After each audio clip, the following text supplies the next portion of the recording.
Right now, if you walk over to FanDuel, you can bet Texas Tech and Miami to both make the college football playoff.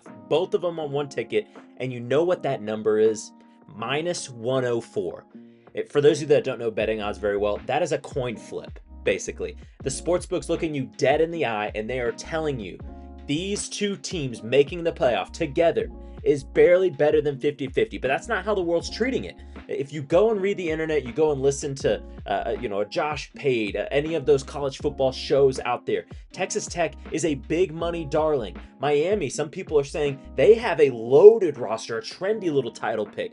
Everybody's got both of them easily, not just penciled in, but sharpied in to make the college football playoff like it is free money. So let me do what I do. Let me go find the crack in the glass because every team has some sort of breaking point. And today I'm going to show you where that is and where these two shatter. Now, here's what this is not. This is not going to be a hater video. I mean, Texas Tech won the Big 12 last year. They made the playoff for the first time in school history. They were 12-2, first ever 12-win season, best conference win percentage that program's had since 1954. And Miami played for the national title. Like, guys, these are real programs with real rosters, but good enough to be favored and a lock to get in are two completely different sentences. And the space between those sentences, that's where your breaking point is. So we're going to go and find it. Let's start in Lubbock.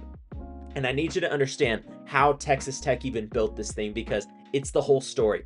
They went and spent again. Cody Campbell's money went out and bought the #1 portal class in America. They have 21 returning starters. They're the best team in the Big 12 by a mile. And then they went and got the crown jewel. They went and got Brennan Sorsby, the best quarterback in the transfer portal, the guy that was going to take them from playoff team to playoff problem. And now he's gone. The gambling case, the injunction, the Big 12 threatening to sue, the failed run at the NFL supplemental draft, like all of it. He's gone. And now when the smoke is cleared, the quarterback that they have built this thing around isn't playing football anywhere in 2026. And their old starter, Baron Morton, well, he left for the NFL too. So who do you have under center for a team with national title expectations? Will Hammond, sophomore. He's coming off of a torn ACL. He missed the entire spring. And behind him, you got a Tulsa transfer who threw 18 touchdowns to 13 picks. That's the safety net for this team. Like, that's it. And the detail that should keep every single Texas Tech fan up at night was last year, that beautiful 12-2 season.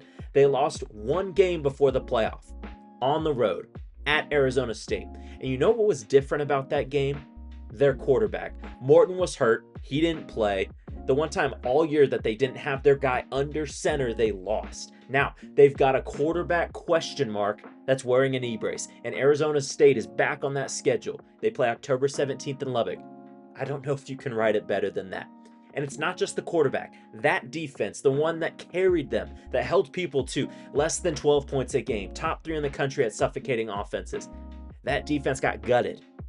They had 7 NFL draft picks that are gone off of just one unit. Their first team All-American edge rusher that had 14.5 sacks, first round pick, he's gone. Another edge that had 10 sacks. Their star defensive tackle, the Butkus Award winner at linebacker. He was a Heisman contender. Rodriguez, gone. Joey McGuire said that the next crop of NFL players right behind him won't drop off very much, but if I can be completely honest, that's coach speak. You don't lose 7 draft picks off of a defense and stay elite by accident. And now the math that nobody's really running. Last year, Texas Tech was plus 14 in turnover margin. That number does not repeat. I don't care how good of a defense you are, because turnovers is the single most fickle stat in all of football. It always comes back down to earth. I mean, I have them going down a little bit this year. This is a team that has to replace its quarterback, replace its defensive spine, defy turnover regression all at once. And the sneaky part about Texas Tech, everybody says the schedule's easy. And by looking at it, it is. No BYU, no Utah, no Kansas State. Their 4 toughest games all come to Lubbock. So on paper, this looks like a red carpet to the Big 12 title game. But if you look at it a little bit more, that easy schedule has trap written all over it because if Hammond struggles or worse gets hurt, Tech stumbles, let's say Arizona State gets them again, TCU trips them up late in the year. What's your resume? They have a super weak non-conference. That's why they were begging to go play Texas. They've dodged every good team in their own league. And then let's say they don't win the title. Let's say they lose to a BYU. McGuire's teams were 6-10 on the road before last year, and this fall they go to Oregon State, to Colorado, to Cincinnati, Oklahoma State, and Baylor. A 2-loss Texas Tech that loses the Big 12 title game has almost no at-large case in my opinion. The committee already watched Oregon put 23 unanswered on them. They got shut out in the playoff. This is a win the league or bust team. There is no safety net for both the team and at the quarterback position. That is how Texas Tech doesn't make the playoff, even though everybody and their mother thinks they're going to. Now, let's go down to Coral Gables. The offense for Miami is going to be very loud. Darian Mensah is better than Carson Beck. He comes over from Duke. He had 34 touchdowns to 6 picks. He led Duke to the ACC title last year. He brings his best receiver over with him in Cooper Barkate. You add in a Malachi Toney, who might be the second best wideout in America. And then you have a 1,000-yard back in Mark Fletcher. Like, guys, this is a fireworks offense. I'm not going to deny that. They are easily the favorite in the ACC.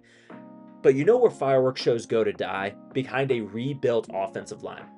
And honestly, I think this is pretty black and white. Last year, Miami's line was mammoth. They had 3 guys over 340 pounds, and they allowed just 11 sacks all season. If that line wasn't the way that it was, they don't make the title game. That line loses 4 starters. You know, I don't care who you are. You're going to struggle. The career starts on that unit fall from the high 80s all the way down to about 30. They're plugging in a true freshman who's the #1 recruit in the country. I like him at the tackle. They lean on a center who can't stay healthy. And really, that is going to be interesting. You have the skill talent. Can Darian Mensah stay upright behind this line? And here's what people forget about last year's Miami. They didn't win it with their offense. They won it with their defense. And that defense is also a demolition site now. They lose their entire star pass rush combo. They lost 2 first-round edge rushers, with one with 12.5 sacks. The other, they have 8 defensive linemen in total. The secondary is still a strength. They're still one of the best in the country. They have legit NFL dudes. But the guys who got to the quarterback are gone. And if you watched Miami in that playoff, that's what got them to the title. If your front 6 can't rush and your offensive line can't block, you are a different, softer football team than the one that played for a title last year. And a small thing that I think decides big games is the kicking. Miami's special teams was horrible last year. They're breaking in a new kicker after last year's guy barely hit 70%. And if you get a 1-score November game, which Miami I think could play in some this year, that is also a fault line for you. When you take a look at the schedule, they open on the road at Stanford, new coach, cool. And in November, they go to South Bend to play Notre Dame, a game they need. Because if Miami doesn't win the ACC, that's the entire at-large resume, is Notre Dame. And the word if brings me to the thing that Miami fans don't ever want to hear. And it's kind of a stereotype a little bit. Believe it or not, Miami has never won the ACC, not even once. 2 years ago, they started 9-0, they were ranked number 4, and then they lost at Syracuse. And it cost them the title game, and it cost them a playoff spot. Last year, they dominated down the stretch, and a tiebreaker left them out of the ACC championship in favor of a 5-loss Duke team. That should not happen. This is a program that just finds a way to get that weird one loss every single year.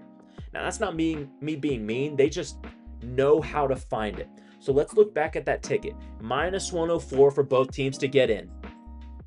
My daughter's hanging out on the floor. She understands it too. What the number's quietly telling you that the internet isn't, is this is an and bet, not an or. An and bet. Texas Tech has to survive its breaking point, and Miami has to survive its breaking point on the same slip. Texas Tech, really, their coin flip is a quarterback that is injury prone at this point, with really not much behind him, coming off of a knee, on a team that lost the only game that their starter missed last year. They have a gutted defense. They're going to see some turnover regression. Miami's coin is an offensive line held together by a freshman, a pass rush that all walked out the door, and a program that has never once gotten out of its own way when it mattered, except for the playoff last year. You know, they're pricing both of those coins landing heads like it's one coin. 50-50. That is not a lock. That is a story that is waiting to happen. So, which one is it going to be? Is Texas Tech missing the playoff, or is Miami missing the playoff? Let me know in the comment section. I'll see you guys there.